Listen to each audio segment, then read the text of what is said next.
Hi, folks. So we were going to have class today, and obviously that isn't happening, and the field trip is not happening.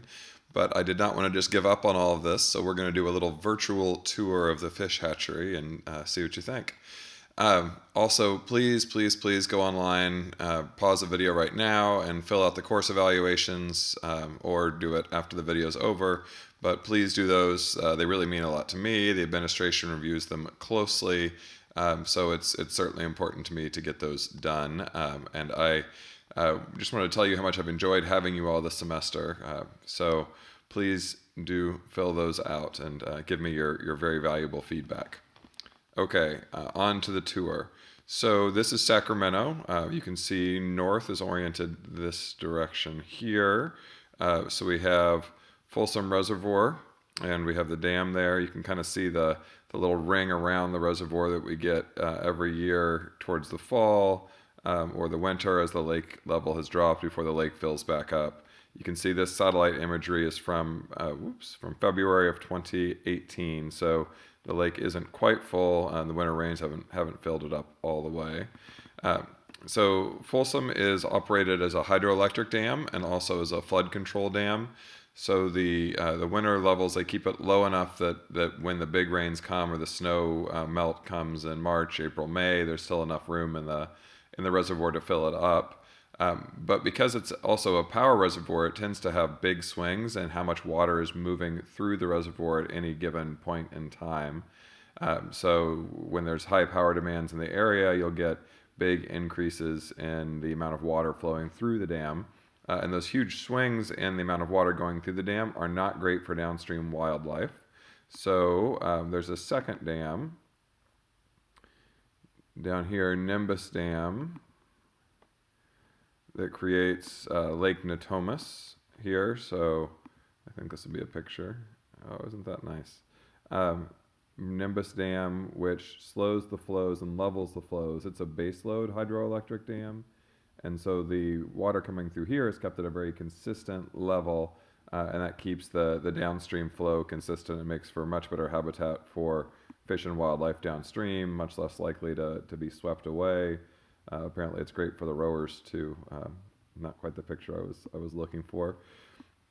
So moving down from that dam, Nimbus Dam is essentially the dam that stops all upstream migration of salmon and steelhead into the portions of the river where historically they would have spawned. These fish spawn in fresh water and then migrate out to the ocean where they grow up. And then once they're big enough, they come back in and spawn. The salmon die immediately after spawning. The steelhead can spawn several times before they die. The salmon, on average, come back when they're 3 to 4 years old in this system. But they can come back anywhere from being a 1-year-old up to being, in some cases, 6 or 7 years old. It's kind of a bell curve distribution around the age 3 to 4. Those fish are actually getting younger. They're coming in earlier and earlier, due in large part to the fish hatchery. The bigger fish, the older fish, have risked their lives by staying in the ocean longer, but they tend to succeed more when they spawn. They're able to chase other fish out of the spawning areas, and since they can chase those other fish out, they're more successful spawning in the wild. But they spawn in the hatchery. The hatchery spawn fish don't need to be any bigger, and so they don't get a whole lot of benefit from waiting an extra year to go to the hatchery. And so the evolutionary pressures are pushing them to come in at younger and younger ages. So let's zoom in a little bit on the hatchery here. So you can see the dam picture there. Same one again. All this habitat is gravel, and it's actually been arranged over the last couple of years to provide ideal fish spawning habitat. We'll see if we can see any fish spawning habitat here. They tend to clear out the lighter areas in the gravel with some flow and build their redds, we call them, which are essentially the salmon nests. Let's go downriver. There's a big spawning area. Yeah, kind of right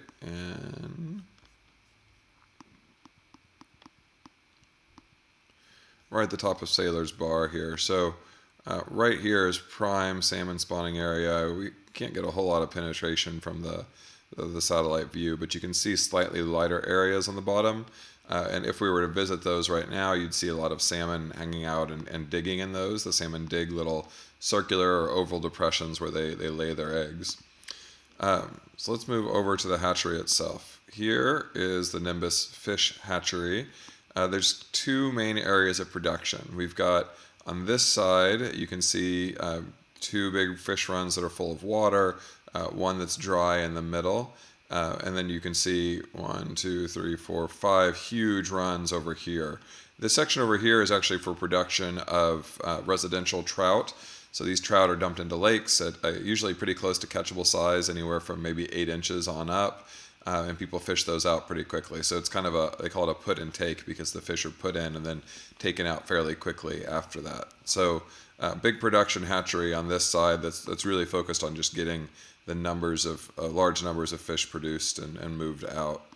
The part we're more interested in is over here.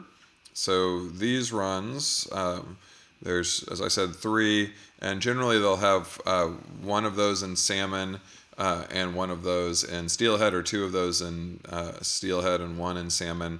The salmon here are generally fall run Chinook salmon that they stock. They grow those up to 3 or 4 inches in size. Some are released into the river, and then a lot are actually taken by truck downstream and released into the delta.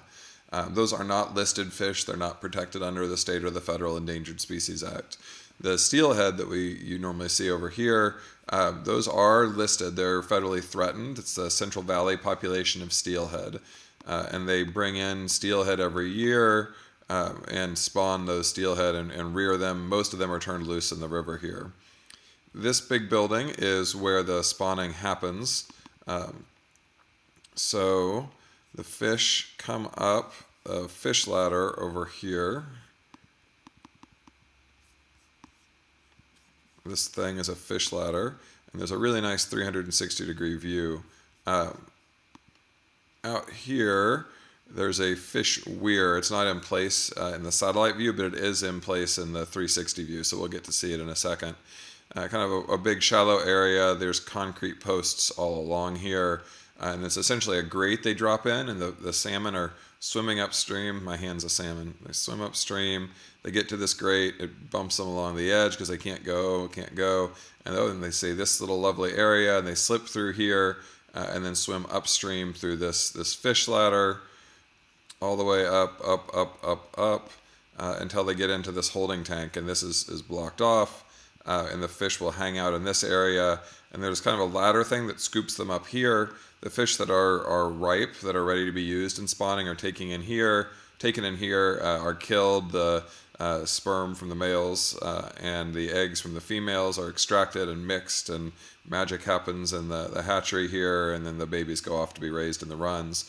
The fish that aren't quite ripe yet are stored in these 4 holding tanks based on their size, based on where they're from, based on their degree of ripeness, and then those can be used in later years in later spawnings, not years, but later spawnings in the same year as they become ready. So I'll go back over here and check out this 360-degree view. Going into the bubble. Wham. Okay, so Nimbus Dam is right up here. This is that habitat we looked at. You can actually see, I think those are salmon jumping. They might be little pieces of birds that are diving. That sure looks like a salmon fin. So, hey, you're seeing fish. Looking out across the river, you can see what this weir setup looks like. Oh, and actually the grate's not there. So when they're taking salmon, there's a grate that runs all the way across this that keeps the salmon from moving upstream and getting into the upstream areas. So it directs them into this little kind of channel area.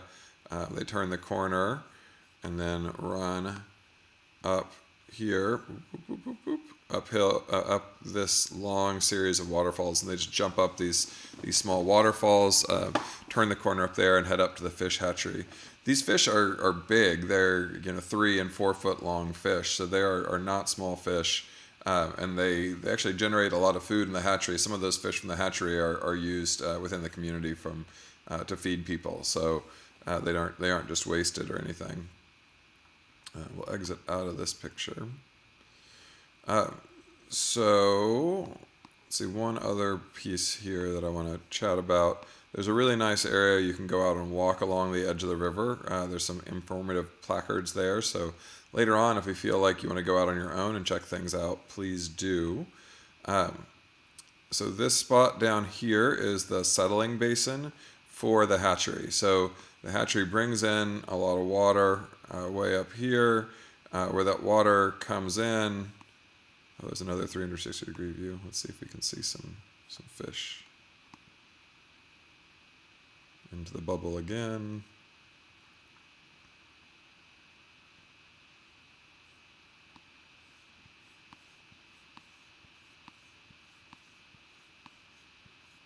So fishermen out here fishing in these spawning areas. Yep, no fish. All right. So the hatchery takes in water from the American River, runs that water through its holding tanks. It'll run that water through these tanks down here where they raise the fish. That water gets fish poop in it and dissolved food bits. And then that water is treated through a settling pond area. So a little too close here. That's not helpful.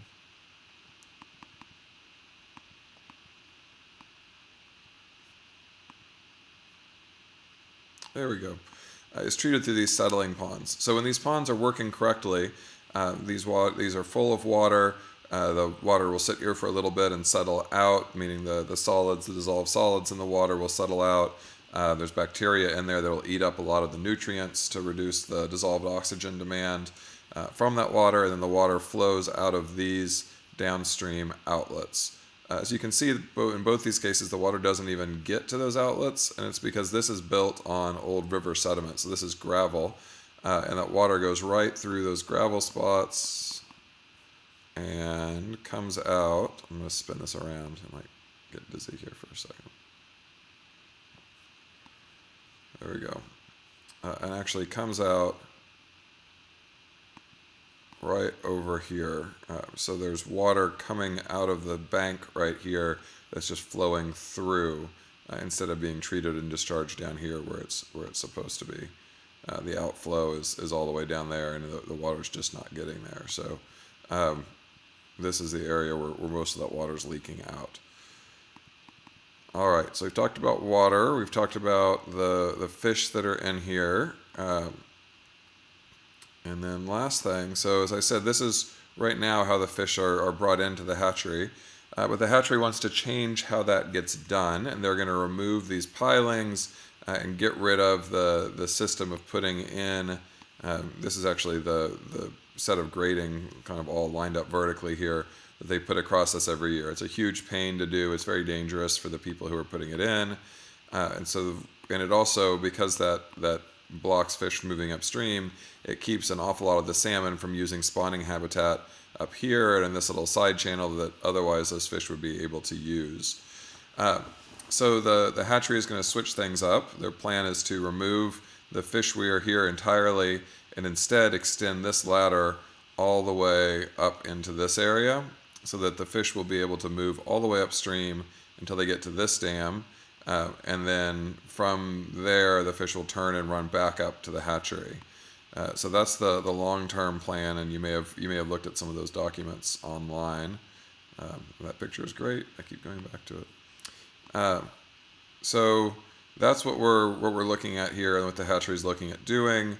If you've never played with Google Earth, it's pretty neat to look back, and you can see older views. So this one was from 2 of 2018, but we can go back to, let's see.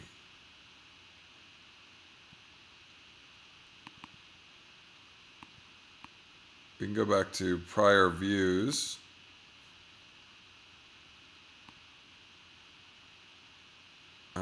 This view from from December 30th of, let's see, actually July of 2016. October 2016, August.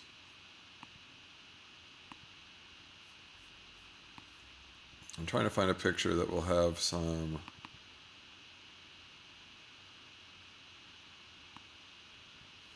salmon reds in it. I'm not sure if we'll be able to see them.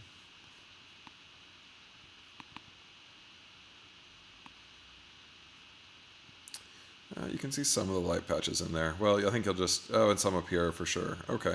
So you're starting to see some of the circular red patches there. You may just have to go see that in person.